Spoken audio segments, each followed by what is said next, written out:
Hey guys, welcome back. We are talking top trading tips. This is these videos, I'm not sure whether we're fourth or fifth on in a series of videos. Go back and check the other ones out if you want to talk about, we want to see more trading tips. We're just covering actionable ideas, tips, strategies, little nuggets that you can implement, put into your trading so that they can make an improvement, and you can hopefully not be another statistic of one of those guys who just falls by the wayside. These tips and strategies and kind of little tidbits that you can action on straight away are from my experience as a trader and from other traders that I know who have been in it at least a decade plus from each of them. Some of them in it longer, but it's kind of this is broad eyes, and the idea is that you take ones that you like, discard ones that you don't like, and make a decent impact into your trading. Don't forget, if you like this kind of stuff, hit the like button below, please.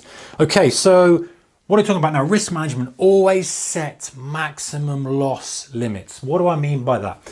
Okay, let's look at it from a day trading and a swing trading perspective. If you're day trading, you definitely want to set your per trade loss. And you know what? That's the same with swing trading. In other words, each trade may be different, okay? But you must have a maximum level that you're prepared to lose per trade, because if you don't, then you will struggle. You will end up being caught out and being caught short and literally getting hammered on something that you shouldn't be hammered. You know, you say you're going to risk $500 in a trade, you lose 700. That only damages you because the 700 hurts, and your max loss should be a place that doesn't hurt.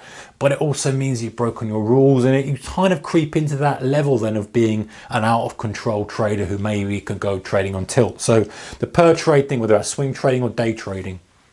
Also, you need to know your daily, or if you're swing trading, your monthly or weekly loss. Now, what do I mean by this? Now, this is going to be separate to what we'll talk about in a second. If you're day trading, it's daily loss. In other words, you know your loss per trade, your max loss per trade. You also know your loss per day. If you're doing several trades in a day, you don't want to, at the end of the day, look at your statement and go, oh, I've actually lost way more than I expected. That's no good. And then feeling the guilt and the frustration and all that comes with it.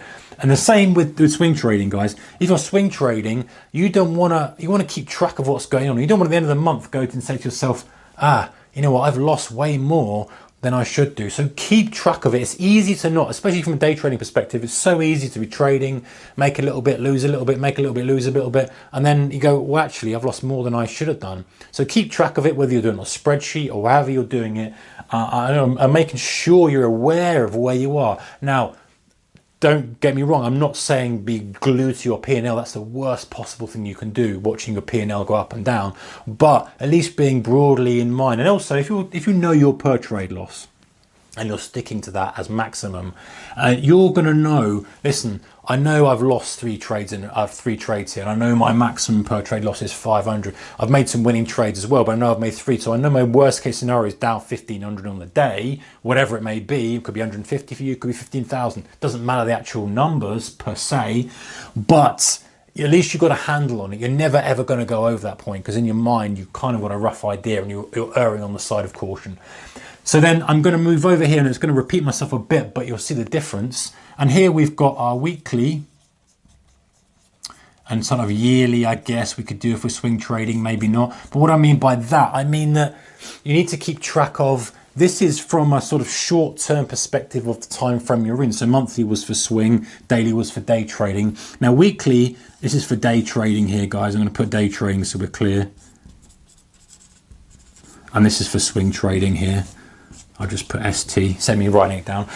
So basically we want to say, listen, we know what we're going to risk in the day. What's our maximum loss in the week? What we don't want to be doing again is at the end of the week saying, oh, I've lost way more than I expected. I'm frustrated. This is not where I want it to be. Because at some point we have to put that stop loss in that says to ourselves, listen, don't trade anymore.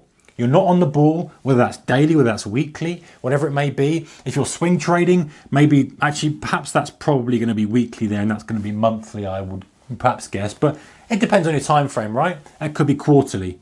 Let's put quarterly rather than yearly. I guess that makes more sense. So monthly, And then at the quarter, you kind of know, listen, I'm not, if the market conditions are not right for your swing trading strategy, then you don't want to be trading, right? You don't want to be getting involved. Maybe you're not in the right frame of mind, or the market's just not conducive to the strategy you're employing, or, you know, there's something happening. Maybe we're waiting for elections or something that's maybe changing the market conditions.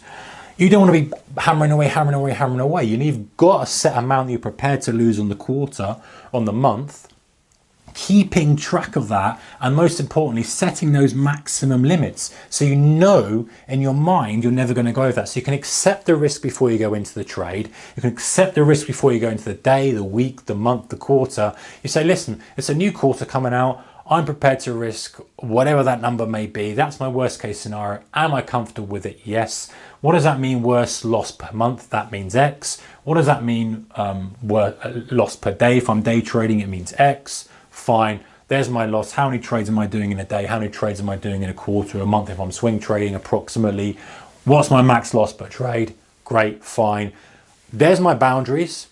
I now feel comfortable being able to trade within my boundaries and know I'm never going to exceed them. Because the last thing you want to do as a trader, guys, is to say, listen, at the end of the week, or the month, the quarter, going, hey, that's way more than I wanted to lose. And then you're really on the back foot for the next quarter because you feel like you've got to get that back. All these negative emotions start to come into play. So this is my, big sort of feel for risk management. I know we could go into much more depth about this, at some point, but I really just wanted to grab a couple of tips that just would perhaps just stop anyone getting into that awful scenario where you've just lost more than you expect. Anyway, stay tuned, guys. Next video, I'm going to talk more about some general tips about loving trading, becoming a specialist in trading, learning how to switch off, dwelling on mistakes, being honest with yourself, real sort of good discipline kind of stuff that I love. And if you're interested in this kind of stuff, you'll like it too. Trading discipline, psychology, all that kind of stuff. Like the video if you want to see more of this kind of stuff.